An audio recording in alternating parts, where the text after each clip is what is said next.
Good morning mga katinapay. Yan naman po akong life hack tips na ibabahagi sa inyo. Kung wala kayong magamit na apron at kailangan pumunta ng palengke o kaya kung saan para makabili lamang, panoorin nyo po ito at sigurado makakatipid pa kayo.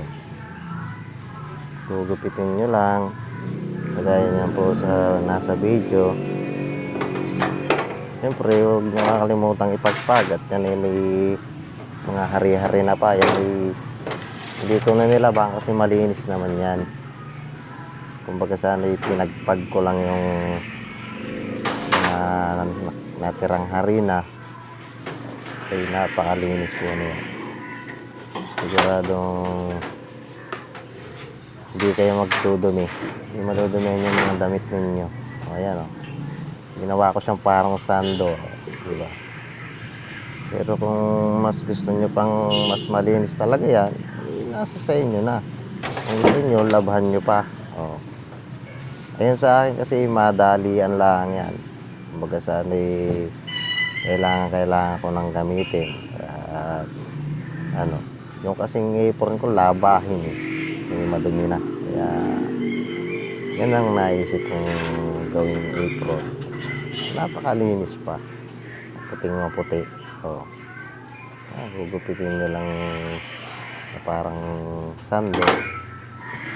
At hindi siya mainit. Sumisingaw yung katawan. Ayan. Nakikita yung susuotin ko na.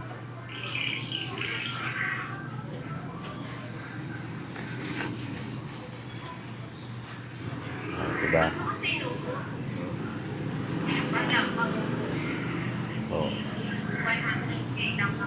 Nakaminos ka na sa pambili. Malinis pa ang apron mo. Diba? Ganon din to sa pambaba. Ayan. Hanggang taas, hanggang baba. Protektado ka.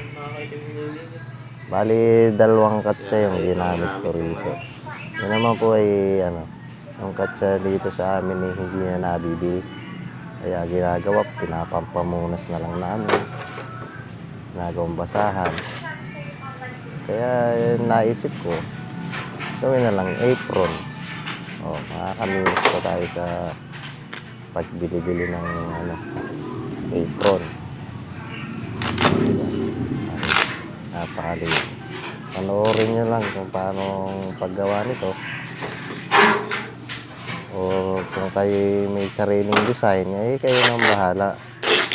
Nasa sa inyo naman yan kung anong gusto ninyong style ng paggawa nyo ng apron nyo. Basta ito, inibigay ko lang na idea sa inyo, ay mas maganda kung ganyan. Sumisinip pati yan ng mga talas na mantika. Masisinip mo yan. Kung marami kayong katsa, pwede nyo palit-palitan na lang. Dito sa bumili pa kayo ng bumili. Diba? Para ka ng chef.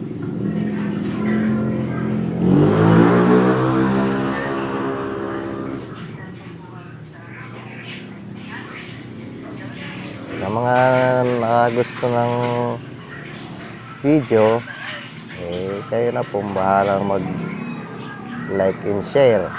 At pa-comment na rin po kung nagustuhan nyo yung aking simpleng tips para sa inyo.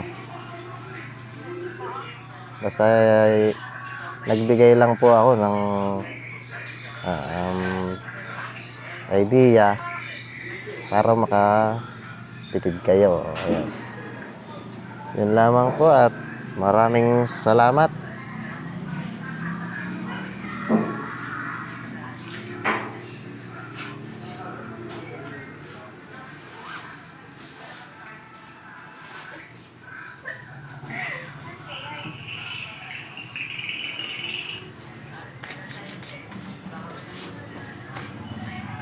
Diba? Okay, diba?